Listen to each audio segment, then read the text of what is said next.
All right, for all my AP World sick ones out there, ooh, the plague got the best of you. All right, we're going to continue on. This is what we covered in class today. And then, depending on what the clock looks like here, I might just extend this out and take it for the through the little bit we're going to cover tomorrow as well, because we have just a tad bit we're gonna jump into tomorrow. So here's where we finished up on the last video, and we were looking at these nationalist movements, these revolutions in 4 different locations. Do understand that nationalism is the commonality that brings them all together. Collectively, we call them Atlantic revolutions. That's the term that College Board uses to describe these 4, because they're all on the periphery of the Atlantic Ocean.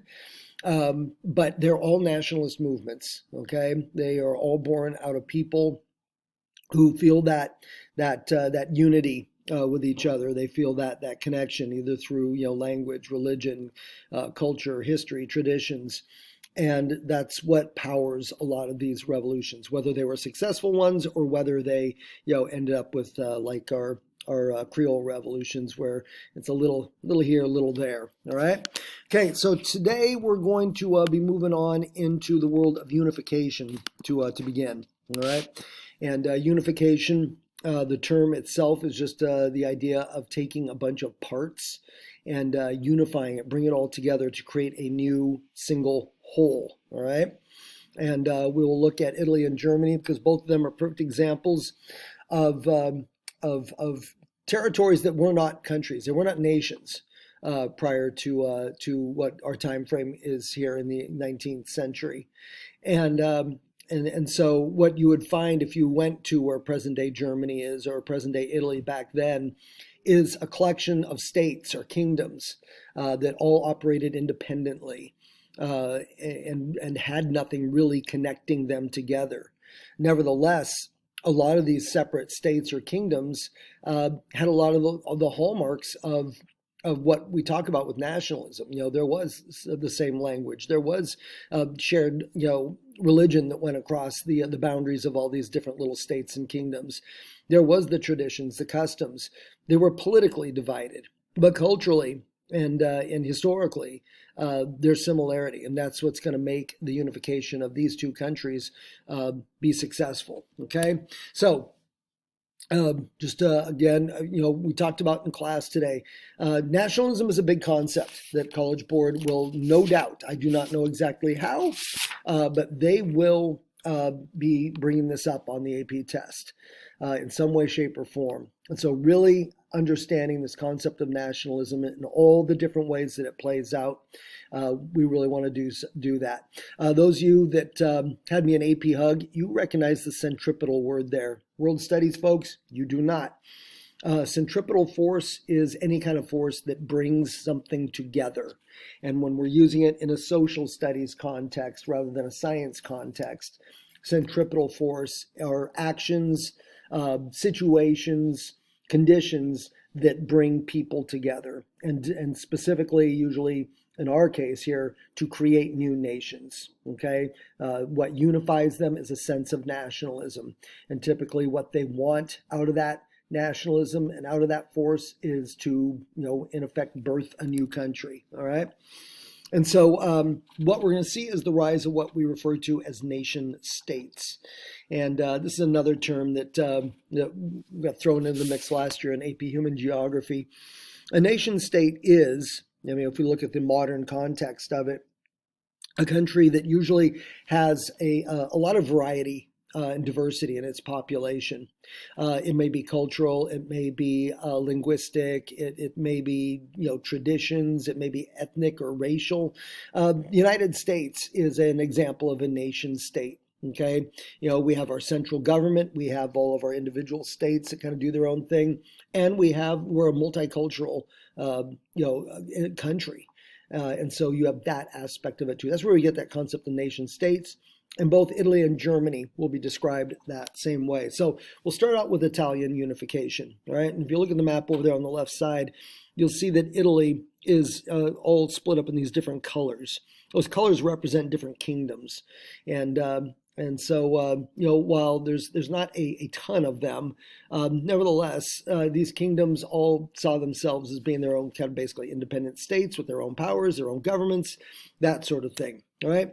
The prime minister of one of those kingdoms, Kingdom of Sardinia, was the gentleman you see pictured here, the Count de Cavour. All right, and he is the one, and as you can tell from the picture, he's not some military guy. He's a government leader, prime minister, but he is the one that has the vision of unifying Italy. He's going to see himself in the role of trying to convince the other kingdoms of Italy that they would be stronger together, and that culturally, linguistically, religiously, they have so many things in common with each other. They're just politically divided, and that the strength that would come from unifying together into one single country, one single nation, that is what drives the Count de Cavour. And so he is going to be seen as kind of like, the mastermind behind this movement to create a new nation state called Italy. All right. This is not going to be always an easy sell. Some of the kingdoms will immediately understand and see the advantage of unifying and becoming one. Others are afraid of giving up the local control and power that they're used to having. They see it. I mean, it's going to be some give and take. And to unify Italy into one whole means that the leaders of the individual kingdoms are going to have to surrender their power. And like I said, some will voluntarily do that. Others will require war, all right? And I do mean like a shooting war. And so starting in 1848 and kind of sporadically, occurring, and then things calm down, and then fighting starts again, all the way out there to 1870. Right, so it's a long stretch of off again, on again warfare that takes place as people within these different kingdoms, are deciding whether or not they want to become part of this larger whole. And bottom line, over time, by the time we get to 1870, we have the birth of a modern Italy. Okay, and that is how Italy gets its beginnings, right? Again, I'm telling you a very, very short version of this. If we were in like AP Euro, this story alone would probably be 3 or 4 slides. But for AP World, this we just want to know as our first example of nationalism driving unification. Okay, and by 1870, we've got this new country in Europe now, this new nation called Italy. All right, from there we'll flip it on over to Germany. German unification. All right. Germany is even more extreme than Italy. I think it's 39 separate states within Germany. Okay. Yeah, 39 different governments. Some of them more powerful than others. The most powerful state was Prussia. But again, we're talking about states that by and large, they're people of Germanic roots. They speak German. Most of them are Protestants, Lutherans, some Catholics, but most of them are stitched together by religion, but definitely by tradition, those kinds of things. But politically, they are split up into all of these different countries or states. States. All right. Nationalistic feelings began to take hold in Germany, in part inspired by some of what had gone on in France with their initial French Revolution, and then some of the political turmoil that France experienced even afterward. Those of you that know the play Les Miserables, that describes some of the other political ups and downs of France. Why are we doing an autosave right now? That is interesting. There we go. You go away. But they're somewhat inspired that the revolution that takes place in Germany is powered by liberals. And, they look at a lot of these of Germany as under the control of autocrats, a lot of top-down government, people not really being respected in terms of their rights and things like that. And so this is an attempt to try to overturn those governments and maybe create a unified government that follows more along liberal lines, okay, in terms of, free elections, elected officials, more of a small d democratic approach to governing. The revolution actually fails, okay? There's too much pushback, too many Germans that don't want to go that way. And out of the failure of that revolution, eventually, not too long after that, we'll see the rise of a Prussian named Otto von Bismarck. All right, you see pictured over there. Bismarck definitely represents a more conservative view toward things, and looks back to the glory days of some of those Germanic states, Frederick the Great, and going back even before then. And so as the leader of the state of Prussia, he is going to, in deliberate and in some ways accidentally, help to create this unification movement with Germany. And he's going to do so by trying to expand the territory that could be claimed for Prussia. He'll end up fighting wars against the three different countries you see there, and in each of them, the Prussians will win each of those wars. Prussians have a very, very deep, rich military history and tradition, and it is completely on display as they one by one conquer Denmark, Austria, and then France, and are able to lay claim to more territory.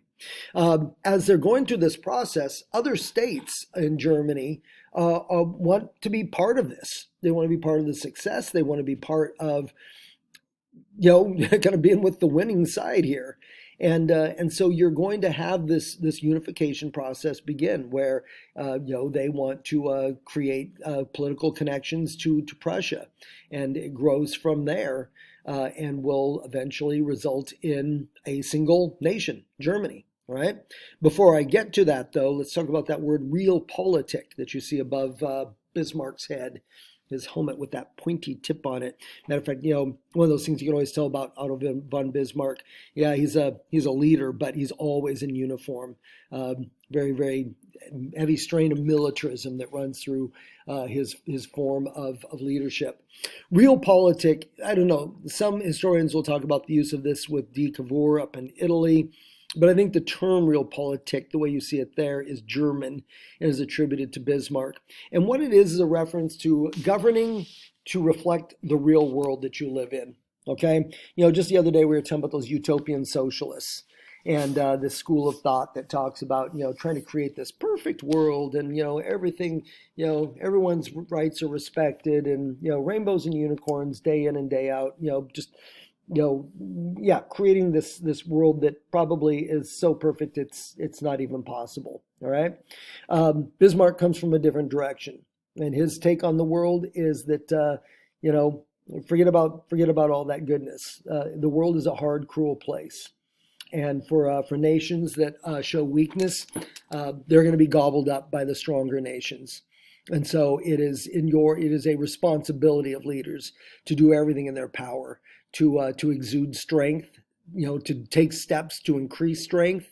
And so, that is what happens with the unification of all these Germanic states, is they are creating a single whole that is going to be much, much more powerful. It's like realpolitik in action, okay? And so it is just a different frame of reference, instead of we're looking to the goodness of people. That will always be what leads us along. It's kind of like, the world's a cruel place. It's tough. And the only way you survive is to be tougher and sometimes to be crueler. Okay. That's what we're talking about with all of that. Okay. Whoa, hold on. Let's get some notes back here. There we go. Holy cow. It's like maybe my computer has also been afflicted. I don't know. 1871, by 1871, we have the establishment of the German Empire. So that is the year that Germany as a modern country is born. Also, when von Bismarck declares what he calls the Second Reich, R-E-I-C-H. And basically the Germans look at their history as all of German history kind of leading up to that moment had been the First Reich. And Reich kind of means era, all right? And then when we get into Unit 7, we'll learn about Hitler and the Nazis and the Third Reich, the final Reich. The Germans don't use that terminology anymore because, well, along with many other things that Hitler spoils, he spoils that term, all right? But now we have Germany up and rolling, all right? So we got that one. Okay, moving it on. And I think this will be the last topic we take on together we took together in notes today. But like I said, I might just add the other one on just to have it. Okay, the Balkans, and I'll get down here. There we go. And so the Balkans is the southeastern part of Europe. What at one point was known as well, parts of it get into Greece, but other parts of it get into what had at one time was Yugoslavia. And it was made up of all of these different kind of regions within Yugoslavia. So Serbia, Bosnia, Croatia, Montenegro, this is what we're talking about. And these were territories that were under Ottoman control. Okay, when the Ottoman Empire, Suleiman, back in the glory days, and they're just gobbling up and expanding empire. They had all been conquered. Remember, it was from the Balkans region that those Janissaries came from. Most of the most of the people in the Balkans are Christian, and with some pockets of Muslims. Yeah, that's where they're capturing those young men, those boys, and packing them back to Istanbul and the heart of the empire to turn them into soldiers and government officials, all that sort of thing. All right. Well, at the end of the day, though, these are all people who are under the heel of a conqueror. All right. And they never forget that. They are the conquered, and the Ottoman Empire are the conquerors. And as we will see oftentimes in history, that is an easy excuse for the establishment of independence movements. As some of those regions begin to create a way of pushing back and trying to win their freedom, win their independence. All right, Greece will be the first one that breaks away from the Ottoman Empire. They're kind of a smaller and weaker country on their own. It requires some outside help, some assistance. The British, the French, and the Russians together help Greece to break away from the Ottoman Empire, kind of starting what's going to be a kind of a love heart. I don't know. It's kind of love-hate relationship that comes up time and time again with those three countries. By the 1850s, there'll be a war breaking out that has the British and the French fighting with the Ottoman Empire against Russia. Those Europeans, I tell you. But anyhow, 1827, Greece wins its independence from the Ottoman Empire. All right. And then that starts a bit of a chain reaction. I probably shouldn't have had the word Balkans in there to start with. You can write it down anyway, because really Serbia is part of the Balkans. Some of the other regions in there, Bosnia. But Bulgaria and Romania are separate countries that are up north of all of it. Anyhow, all of them, one by one, are declaring their independence from the Ottoman Empire. Most of them require some warfare to win that independence. The Ottomans aren't just kind of like, oh, all right, it's been fun. It does require fighting to win that independence. But they pick their timing is good because as our little sick guy up here reminds us, the Ottoman Empire was definitely not healthy by this point in time, and their prospects are definitely on the downhill, and so. Yeah, they're vulnerable, and the Greeks, the Serbians, the Bulgarians, Romanians, and others are able to take advantage of that, and one by one they are able to win their independence. Okay, and then the last one, their Ottomanism. The Ottoman Empire reaction to everything that's going on here. You'd think that maybe if they're trying to slow down these independence movements, that they're going to take a position of, hey, we just need to be, more tolerant and just allow, some of these far-flung parts of our empire maybe to have just a little bit more independence, that kind of an idea. No, instead the Ottoman Empire kind of goes down a different road. Ottomanism is kind of an idea that they have to create more like a single unified shared identity among everyone in the Ottoman Empire. I mean, it's the opposite of let's show respect to all the different cultures and religions that we have, and instead it's a turn towards no, we all need to be as much the same as we can possibly be, and that is what will guarantee the future success of the Ottoman Empire, which we know in the end is just going to get them deeper into trouble and hurry along the process of the, I shouldn't say hurry because it's an agonizingly slow death. But that is what Ottomanism is, okay? And I think, is that all I had for you? Yeah. So let me do it. What am I at? 20 minutes. Might as well. All right. So last topic I'll cover it. If you think you're going to be back at school tomorrow, you don't need to write this down. All right, and you can do it live with the rest of the class. It's a sad little story, but again, it's another example of nationalism in action. Not unification story, nothing like that. We're going to New Zealand for this story. Okay, and so kind of over there by Australia, and the Maori people. The Maori is an ethnic group who have their roots in Polynesia, and we believe around 1200 or so, because of challenges they're facing in Polynesia. They pick up and they sail themselves to New Zealand, and the Maori people reestablish themselves on New Zealand and develop this very, very rich culture and kind of doing their own Maori thing for centuries. And then the British show up. Okay, that's going to be a theme, guys, especially when we get to the second part of this Unit 6 business. It's just kind of, it's like, and then the British show up, right? Although we'll then later on we'll speak, and then the French, and then the Germans, and then the Italians, because it always portends, usually not such good news for the people who are already there, the indigenous population, and probably establishment of another colony, all right? And that is exactly what they do. The British already have control over Australia, excuse me, what they originally called New South Wales. And it is what the British call a penal colony. In other words, they send people from the overcrowded prisons and jails of England to Australia to serve out their sentences, or to basically, kind of like to do like indentured work. And so it's not a major leap for them to seize this island, nearby. And so 1840, the British plant the flag and say, here we go. And we're going to make this also part of our quickly growing empire. The Maoris have different ideas, and they rebel to try to fight against this. The Maori as a people are divided a little bit by different tribes. But what we see happen when the British show up is all of a sudden all these tribes unify together. It's like we're going to present a strong front and try to defeat these outsiders who are trying to take our adopted homeland. Okay, and so they do. They fight against the British and use their Maori fighting tactics, which we'll take a closer look at if you're in class.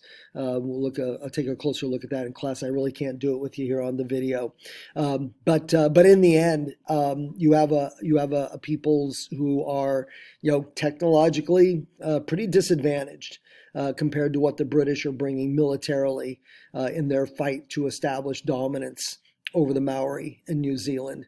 And so it will be a war that the Maori people will lose.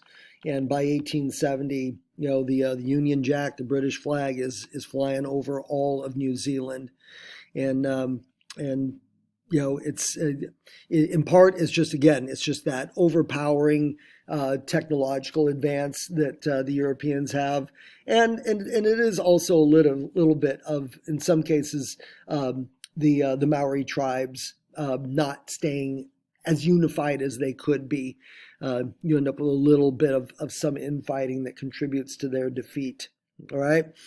And the Haka, like I said, hopefully you'll be here in class, because we'll talk about the Haka and what that meant to the Maori people. But that gets us where we need to be. All right. Leaves us so that we can leave this aside for the weekend. And when we get back together next week, whoever shows up, we start into the Industrial Revolution. Okay, there we go. Definitely longer than what we had yesterday. But there it is for you. All right. Hope everyone's getting better. Bye.